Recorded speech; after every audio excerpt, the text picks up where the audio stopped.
NaviWest, votre expert du nautisme, vous présente le Café de la Marine.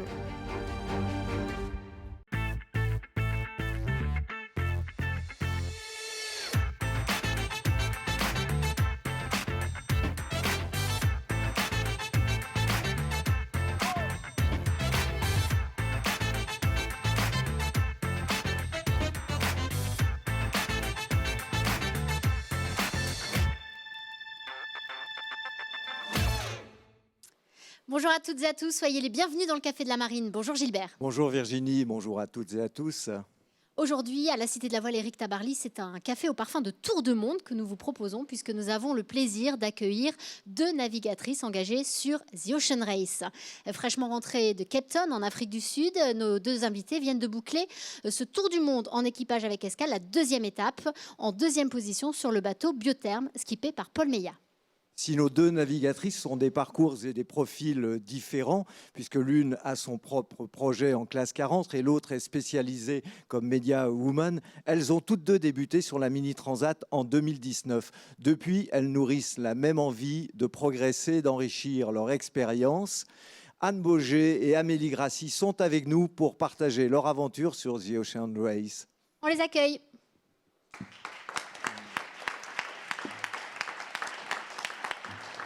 Bonjour les filles, Bonjour bienvenue. les filles, bienvenue à vous. Bonsoir à tous. Alors vous, bonsoir. Bonsoir, merci. Alors vous êtes à peine séparés et après 18 jours de course dans quelques mètres carrés, vous vous manquiez peut-être depuis votre retour en Bretagne. Vous êtes à nouveau réunis sur ce plateau. On s'est tellement manqué qu'on s'est retrouvés pour déjeuner ce midi. Ah bah voilà. Bonne idée. Oui, en fait, on se connaissait pas tant que ça après 2 ans de mini, donc on était contents de se découvrir sur ces 18 jours. Et on en parlera justement de cette complicité et du fait d'avoir pu vous connaître sur cette course. Alors on le disait, vous avez été engagé sur Biotherme il y a quelques jours à l'issue de la deuxième étape à Cape Town. Vous avez passé la ligne en deuxième position. Cette deuxième étape, elle s'est courue entre le Cap-Vert et donc Cape Town en Afrique du Sud. C'était une très très belle étape conclue au bout du suspense. On va revoir des images à Cape Town, notamment la joie à l'arrivée, la joie également de Team Holcim PRB avec ici Kevin Escoffier. Alors les 5 IMOCA se sont amarrés dans le port du Cap, très joli port du Cap où l'ambiance était festive avec de belles retrouvailles. C'était une étape de 4600 milles et puis au bout du suspense, on l'a dit, donc la victoire de Team Holcim PRB. Vous avez pris les filles donc la deuxième place à bord de Biotherme avec à vos côtés Paul Meillat mais aussi Damien Seguin et Anthony Marchand. Et après 18 jours de course, eh bien 16 petites minutes vous séparent sur la ligne. Et puis l'équipage d'Ilvanor Racing termine à peine plus loin en 3e position. Au final, les 3 bateaux sur le podium terminent en une demi-heure. C'est dire si les écarts étaient serrés. Malizia 4e est à peine plus loin. Ça montre à quel point la bataille est intense. Le jeu très ouvert aussi en IMOCA. Alors vous aviez fait un magnifique début de course avant de vous faire piéger dans le poteau noir, mais vous êtes très très bien revenu. Quel était votre sentiment en franchissant la ligne, Amélie ? Et l'équipe était assez heureuse parce que, comme tu l'as rappelé, ça s'est joué à peu de choses à la fin. Et pourtant, quand on remonte une semaine avant le départ, nous, on était assez loin derrière. Et puis quand on remonte à la semaine d'avant, on était assez confortablement installés en première position. Donc c'est aussi ça, la course au large, plein de rebondissements. On passe par toutes les émotions aussi. Et l'important, c'est d'être devant dans le dernier coup. Et donc, heureusement, on a réussi à se reglisser devant au dernier moment. Comme tu l'as dit, vous aviez été décroché, vous êtes superbement revenu, mais ce final dans la pétole, c'était un peu la loterie. On imagine que vous étiez quand même sur les nerfs à bord. On était sur les nerfs, mais positivement, parce que donc, nous, on s'était fait un peu décrocher au portant du vent. Par contre, on savait depuis une semaine que la situation météo allait nous permettre de tous repartir à égalité dans la pétole à la fin. Oui. Donc ce moment, on l'attendait et on était plutôt là pour en profiter. Vous l'avez plutôt savouré. Alors parlez-nous de l'ambiance sur cette course qui est plus internationale que celle qu'on a l'habitude de connaître, comme la Route du Rhum, le Vendée Globe. Il y a une effervescence, mais là, il y a une vraie mise en scène, une dramaturgie incroyable. Anne, parle-nous de cette ambiance. Oui, exactement. Moi, j'ai un petit peu découvert, j'ai commencé à découvrir et réaliser ce que c'était l'Ocean Race quand je suis arrivée du convoyage de Guadeloupe à Alicante. Et quand j'ai vu les locaux immenses et toute l'équipe, tout le staff, en fait, c'est... Dans une autre dimension. Ouais. C'est une autre dimension, une autre façon de faire, je sais pas, à l'anglo-saxonne, un peu différente. Et puis ensuite, aux arrivées, au départ, c'est un vrai show qui est très, très festif. Ouais. Alors toi, Anne, justement, ton rôle, c'est tu es Media Woman ou reporter embarqué à bord de Biotherm, en alternance avec Ronan Gladu, qui va faire la prochaine étape. C'est ta double casquette de professionnelle de l'image, mais aussi de navigatrice qui a intéressé Paul Meillat. C'est quand même une belle opportunité d'être dans cette aventure de The Ocean Race. Oui, tout à fait, oui. Mais en fait, ça faisait un moment que je pensais à l'Ocean Race et qu'en fait, cette position, cette aventure et cette opportunité me faisait rêver. Mais pour la prochaine, bizarrement, j'avais fait aucune démarche pour le faire. Je pense que j'étais Mais c'est simplement... Paul qui t'a contacté ou Oui, c'est Paul qui m'a contacté, oui. Et j'avais fait aucune démarche. Je pense que j'étais simplement dans le moment présent, en fait. Mais oui, aujourd'hui, je suis très contente de l'expérience. Et alors Amélie, toi, tu as su que Paul pensait à toi et tu l'as contacté en lui faisant bien comprendre que tu étais en effet extrêmement très motivée, hein, c'est ça? Bah, c'est vrai que moi, j'avais pas du tout envisagé de participer à cette édition de Ocean Race et j'ai appris entre deux portes que Paul s'était posé la question de m'embarquer. Donc ça a lancé la réflexion. J'étais au début étonnée, puis au bout de quelques jours, je me suis dit oh, bah, pourquoi pas, on verra bien. Puis au bout de quelques semaines, il n'avait pas appelé, donc j'ai demandé son numéro. Je l'ai appelé, enchantée. Je suis très motivée. Donc... Et hop, il t'a embarqué pour cette superbe aventure. Alors, on le disait tout à l'heure en introduction, vous vous connaissiez sur la Transat, vous êtes connus sur la Mini Transat, mais finalement, vous naviguez chacune sur vos projets, sans vous côtoyer vraiment au quotidien. Vous êtes vraiment découverts sur cette course et il y a une belle complicité, ce n'est dire une amitié, mais en tout cas, voilà, vous avez plaisir à partager.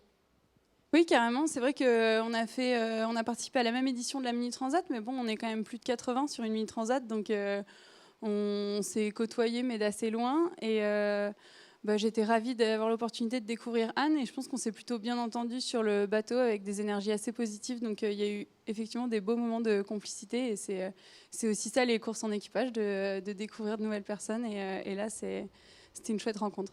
Oui, Anne, tu m'as dit aussi oui, que vous étiez découverte et qu'il y a une vraie complicité. Oui, complètement. En fait, je découvrais toute l'équipe et tout l'équipage parce que bien sûr, Oui. je connaissais Paul de nom, puis on avait un petit peu discuté avant que j'embarque, mais j'avais jamais navigué avec lui et c'était la même chose pour Damien Seguin et Anthony Marchand. Donc, Tu étais un peu impressionnée. Je ne sais pas si j'étais impressionnée, mais je me suis tout de suite fondue dans le moule de l'équipe, dans le mood, dans l'ambiance, la façon d'être à bord, je pense. Ouais, je pense que ça a collé. Une Alors, super ambiance apparemment. On va revenir sur ton parcours parce qu'il est quand même assez original. Tu as travaillé dans la mode comme graphiste à Paris, à New York. Tu retouchais des photos de Madonna ou de Rihanna. Et puis un peu avant la trentaine, il y a eu cette envie de liberté et puis cet appel de la mer qui t'a fait naviguer sur différents bateaux et puis poser ton sac à La Rochelle où tu es devenu photographe de voile. Explique-nous un peu ce changement de cap. Le changement est venu en effet très brutalement. Je pense que je ne suis pas du tout une citadine à la base et j'avais vraiment un besoin d'air soudain. Et en fait, ça s'est fait à deux occasions. Il y a deux amis qui m'ont dit qu'ils avaient passé 2 nuits en mer et que c'est la chose la plus dépaysante qu'ils avaient jamais fait de leur vie. Donc, tout prix, j'ai trouvé un moyen d'embarquer et je me suis inscrite sur un site internet qui permettait une bourse d'équipier en fait. Donc, ça n'a pas été facile de trouver un bateau. C'est vers la Corse, hein, c'est ça? Enfin, c'était une traversée pour aller en Corse? Oui, exactement. Ouais. Destination sympa et convaincante en même temps. Exactement, oui. Au mois d'octobre. C'était un Bonifacio Marseille, exactement. Et ça a été, en fait, je suis tombée immédiatement amoureuse de la mer. Et par ailleurs, je pense que j'ai toujours fait des photos, mais je n'avais pas exactement trouvé le sujet qui m'intéressait, le sujet qui me passionnait assez pour les faire moi-même. C'est peut-être pour ça que je travaillais sur des images d'autres photographes, jusqu'à ce que je découvre la mer et les marins et que je me rende compte que c'est ces histoires-là que je voulais raconter. Voilà. Alors Amélie, c'était une étape des premières fois, premier poteau noir, première course dans l'hémisphère sud, première albatros aussi. Qu'est-ce qui va en rester de cette étape-là? La deuxième notamment. Du coup, ce qui est assez joli, c'est que sur cette étape d'Ocean Race, et puis la première aussi, il va un peu tout me rester parce que c'est un peu ça les premières fois. On s'en souvient pour toujours. Donc ça restera effectivement la première fois que j'ai passé l'équateur, l'anticyclone de Sainte-Hélène, le détroit de Gibraltar sur la première étape. Donc voilà, c'était plein de belles réalisations. Et puis en tant que marin professionnel, c'est des situations que je travaille dans les livres depuis quelques temps. Cette histoire d'hémisphère sud, d'anticyclone, etc. Donc, et donc de les vivre. c'est hyper grisant de se retrouver à jouer avec le phénomène pour de bon, quoi. Donc ouais, c'était vraiment hyper stimulant et je pense que je vais m'en souvenir toute ma vie. De grisant, il y a la vitesse aussi. Alors toi, tu es vraiment passé de ton classe 40 à ce foiler nouvelle génération. Il y a eu ce grand board reaching à la sortie du poteau noir avec, je crois, des pointes à 37 nœuds. Voilà, c'est quand même un énorme cap franchi. En même temps, c'est beaucoup de plaisir sur des bateaux qui ne sont pas confortables, on le sait. Oui, bah alors côté vitesse, je m'étais un peu fait la main sur l'ultime team actuel. Ah Avec oui, c'est vrai. Yves Le Blévec, ouais. Donc Oui. où là, les sensations de vitesse et l'adrénaline, on les a pas mal aussi. Mais c'est vrai que les IMOCA atteignent maintenant des vitesses assez incroyables, comme tu l'as dit, avec des pointes à plus de 35 nœuds. On frôle les 40 nœuds, c'est assez dingue sur un monocoque, c'est assez incroyable. un monocoque. Ouais. Et par contre, la grande différence avec l'ultime, c'est effectivement le confort de vie à bord. Ça plante un petit peu Ça l'IMOCA, plante, ouais. ça se décale de droite à gauche sans prévenir. Donc c'est sûr que passer les 20 nœuds de vitesse, faut bien s'agripper dans le bateau pour éviter les petits incidents de parcours. Alors justement, Anne, toi, tu avais fait le convoyage de Guadeloupe à Alicante, ce qui t'avait permis de prendre tes marques, mais tu étais impatiente de te faire rincer, je te cite, et puis de sentir le vol de ce bateau en furie, mais en mode course.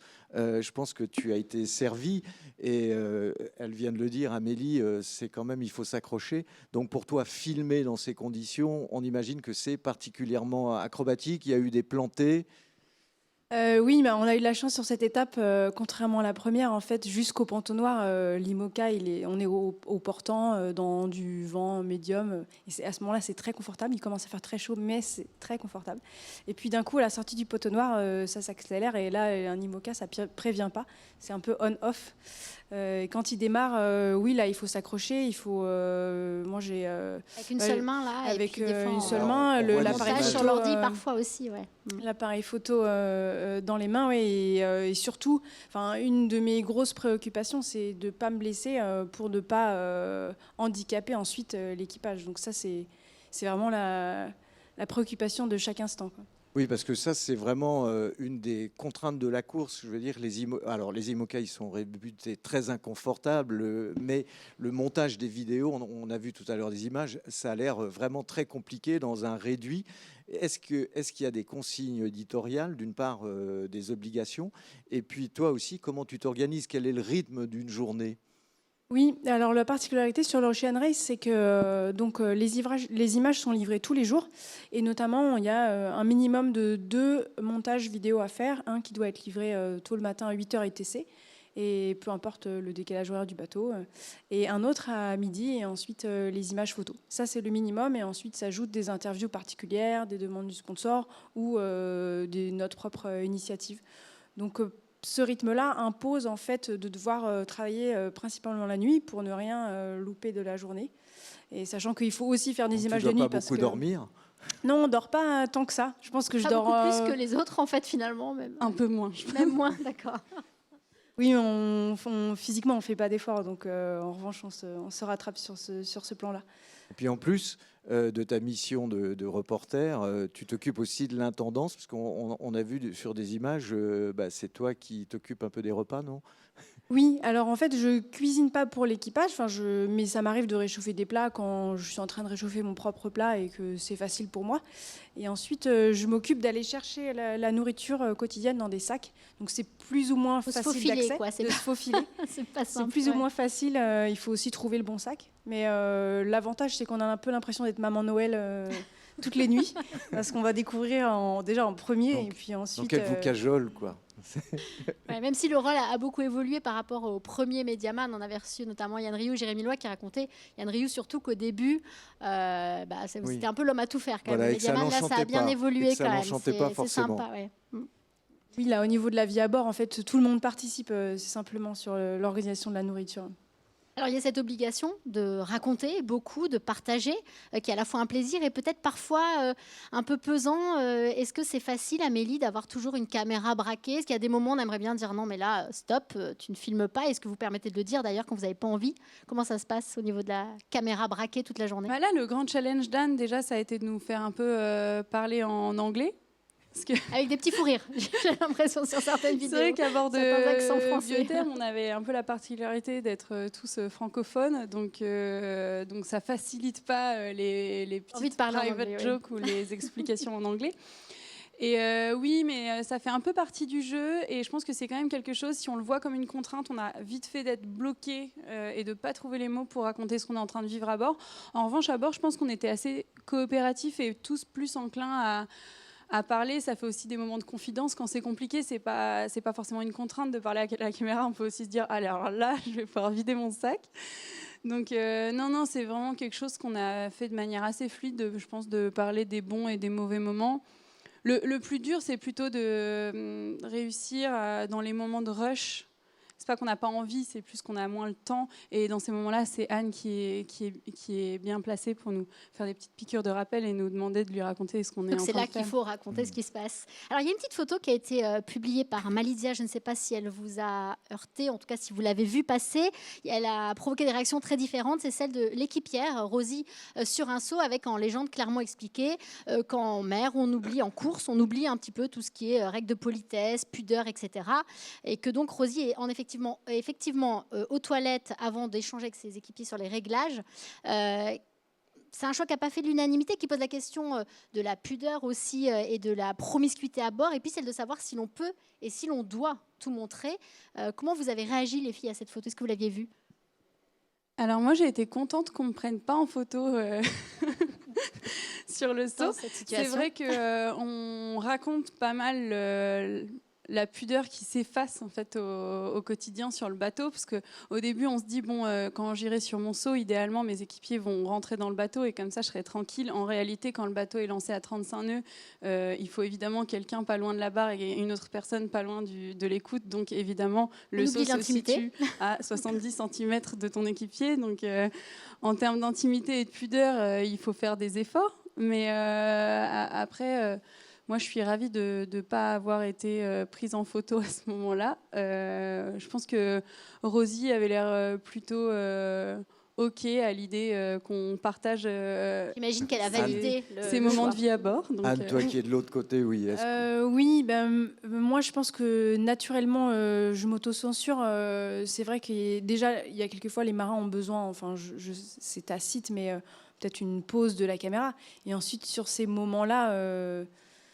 je pense que je sais pas, je n'aurais pas exactement du plaisir à le filmer, donc d'emblée je le fais pas. Après, je pense que dans un cas particulier, dans une situation particulière, ça peut être raconté, mais tant qu'à faire, je le raconterai plutôt en vidéo, où on comprend le contexte, on comprend la situation, les mouvements du bateau. Oui. La chose qui peut être acrobatique, par exemple, le risque qu'il y a aller sur un seau quand ça va très vite. Oui. Ou même le plaisir de pouvoir aller sur un seau dans la pétole, s'isoler à l'avant et que ça mouille pas et que tout va bien. Mais voilà, moi personnellement je le ferai pas en photo et je le ferai pas d'emblée, mais bon. Voilà. Il peut y avoir aussi des choix pour des raisons plus stratégiques, par exemple une nuit dans le poteau noir, vous n'avez progressé que 6000, donc on imagine que c'était pas la joie et l'ambiance à bord. Le skipper il a peut-être pas forcément envie qu'on montre ça. Anne, est-ce que tu as carte blanche et qu'on te fait confiance oui, pour ça, oui. Je pense que pour raconter la course, des fois, il faut que je me pousse, je me force un petit peu à aller vers les marins et quand même à récolter même leur désarroi, leur déception ou leur inquiétude. D'accord, c'est un peu la soupe à la grimace, c'est pas facile d'y aller. Parce que c'est ça qui est intéressant à raconter dans la course. Mais en fait, je pense que c'est normal, on est en adéquation avec l'équipe, on fait partie de l'équipe et on partage souvent la déception. Donc à ce moment-là, il faut se faire un peu violence. Ouais. Amélie, avec le rythme est vraiment intense à 4, et puis bon, avec Anthony, Damien et puis Paul, ça faisait quelques cadors. Tu as bien trouvé ta place à bord, et puis c'est de l'apprentissage accéléré? Oui, carrément. On avait un super équipage aussi parce que le skipper Paul Meillat est bon pour déléguer et ça c'est très très agréable. C'est-à-dire qu'on est arrivé à 4 avec nos expériences différentes, que ce soit en termes de quantité, de qualité, de domaine, etc. Et Paul, il a vraiment imaginé les différents sujets qu'on peut se partager. Il les a séparés en 4 parts égales et chacun a pris sa part. Et il n'a pas besoin de contrôler ou quoi que ce soit. Donc c'est vraiment très agréable et très simple de trouver sa place à bord. On avait un système de rotation. C'est compliqué de voir tout le monde, mais moi, je croisais rarement Damien Seguin, avec qui on échangeait, on partageait notre bannette, et donc on se voyait peu sur le pont. Et lui, avec Anto Marchand, Paul et Anto Marchand. Et donc, je passais 1h30 avec Paul, 1h30 avec Anto. Et ça tournait comme ça. Et en fait, on est 2 sur le pont, donc de facto, tout le monde a le même niveau de responsabilité et d'engagement, sinon le bateau ne peut pas tourner. Donc ça s'est assez bien passé à ce niveau-là, très à l'aise. On va replonger dans un tout petit moment, un petit extrait de vie à bord. C'était lors de la deuxième étape, un phénomène météo à la fois spectaculaire, très joli à regarder et un petit peu angoissant.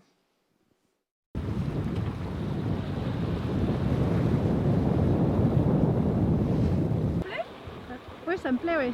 Ça reste un peu loin.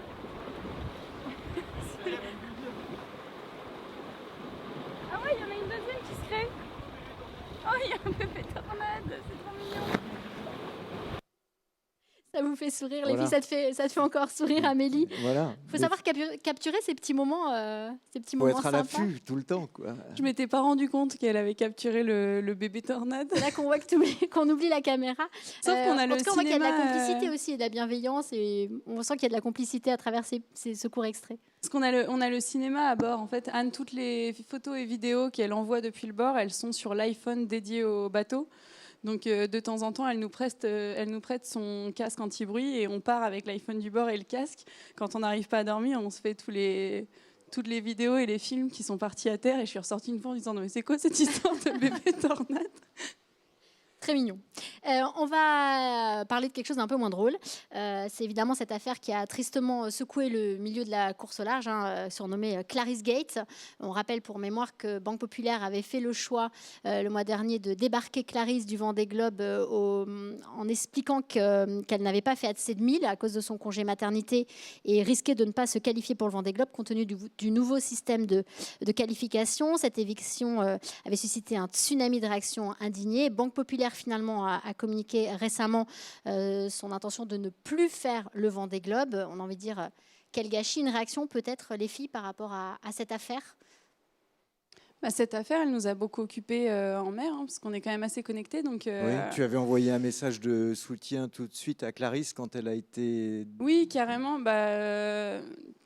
Tout ce que je constate, c'est qu'avec le projet du temps pour soi et la boulangère bio, on œuvre tous les jours pour essayer de féminiser le milieu. Donc forcément, j'ai trouvé ça assez regrettable qu'un projet féminin se retire de la course au large. Clarisse, c'est une navigatrice talentueuse, donc c'est la plus rapide sur le Vendée Globe à ce jour. Voilà, donc j'étais vraiment déçue d'imaginer qu'elle puisse éventuellement ne pas être au départ du prochain Vendée. Je pense que l'histoire, elle n'est pas terminée, donc on va voir. J'espère qu'elle y sera malgré ça. Par contre, ça a eu le mérite, tristement, d'ouvrir le débat sur les règles de qualification. Et je pense que si on a sincèrement et profondément envie de féminiser le milieu, alors effectivement, il va falloir commencer à changer ces règles qui ne sont pas adaptées. Voilà, alors que l'Olympisme a déjà fait un pas justement pour on ne parle pas les du sportifs tout de haut ici niveau. de règles qui faciliteraient l'accès d'une femme au Vendée Globe, mais simplement qu'à compétences équivalentes et à projets équivalents en termes de budget, d'anticipation, de moyens techniques, etc., que quand on a exactement les mêmes cartes en main, alors qu'on ne puisse pas se retrouver pénalisé par une maternité en cours de Vendée qui, on le sait, arrive souvent vers l'âge de entre 25 et 50 ans, et donc qui est aussi l'âge où chacun a envie de fonder une famille, et que ça devienne un problème plutôt de parentalité et pas de maternité, parce que sinon c'est pas gagné, plus de femmes au départ du Vendée. Il y a encore beaucoup de travail à faire. Alors Clarisse, qui est meurtrie, ne souhaite pas s'exprimer. En tout cas, on peut rappeler que The Ocean Race a instauré des quotas il y a quelques années. Ça avait fait polémique, mais force est de constater que ça permet à de plus en plus de femmes d'accéder à la course au large de très haut niveau. Voilà, et dans le même esprit, il y aura aussi il y a de plus en plus d'épreuves en double mixte, la Transat qui partira de Concarneau ou bien la Placimo Lorient Mini 650. Alors Amélie, on va aussi revenir, il y a des projets personnels. Est-ce que tu vas disputer d'autres étapes de The Ocean Race, ou après un petit peu la déception de la route du Rhum où la boulangère avait dématé, on imagine que c'est digéré et que tu es focus maintenant sur la Transat Jacques Vabre, et avec qui peut-être ? Alors oui, je vais réembarquer à bord de Biotherm déjà pour commencer. Ma prochaine course sera de nouveau à bord de Biotherm entre Newport et Aarhus, donc la 5e étape qui comptera coefficient 2 au classement général de The Ocean Race au global. Donc ce sera une épreuve importante, donc j'ai hâte d'y être. En plus, ils auront sûrement appris encore plein de choses sur le bateau, donc moi je vais en apprendre encore davantage. C'est une belle perspective. Et ensuite, en parallèle, le Classe 40 La Boulangère Bio sera remis à l'eau d'ici 2 à 3 semaines. C'est quand même un challenge aussi, après le dématage sur la route du Rhum, voilà, de recontacter tous ses fournisseurs et de tout remettre en place pour que le bateau navigue le plus vite possible. Il y aura en course de préparation en double les sables, les Açores, les sables Horta, les sables, fin juin, début juillet, en double féminin. Et la Transat Jacques Vabre, évidemment, en double féminin aussi. Mais on n'a pas encore tout à fait annoncé mon excellent binôme que j'ai hâte de vous présenter. Eh ben, on a Alors, hâte Anne, de toi, connaître ce binôme. ton objectif, c'est de continuer, parce que tu vas continuer sur The Ocean Race et de raconter des histoires en mer. Voilà. Et on a hâte de retrouver de nouveau tes images. On parlait des femmes qui brillent dans la course au large. Alors, il y en a une à qui on tire notre chapeau. C'est Kirsten Neufschaffer. Oui, voilà, la Sud-Africaine qui a franchi le Cap Horn en tête après 164 jours de mer et qui est en tête de The Golden Globe Race, un tour du monde à l'ancienne qui est parti des sables. Ils étaient 16 au départ, elle était la seule femme. Ils ne sont plus que 4 en course. Et puis un grand coup de chapeau aussi aux Français qui ont brillamment remporté l'étape du CLJP à Sydney. Quentin Delapierre et ses acolytes. On essaiera de les recevoir dans le Café de la Marine. Merci Amélie et Anne d'avoir été avec nous dans cette émission. C'était un grand plaisir de vous recevoir. On suivra la suite de vos aventures avec beaucoup d'intérêt. Merci bye. pour cet échange. À bientôt. Bye bye. À bientôt.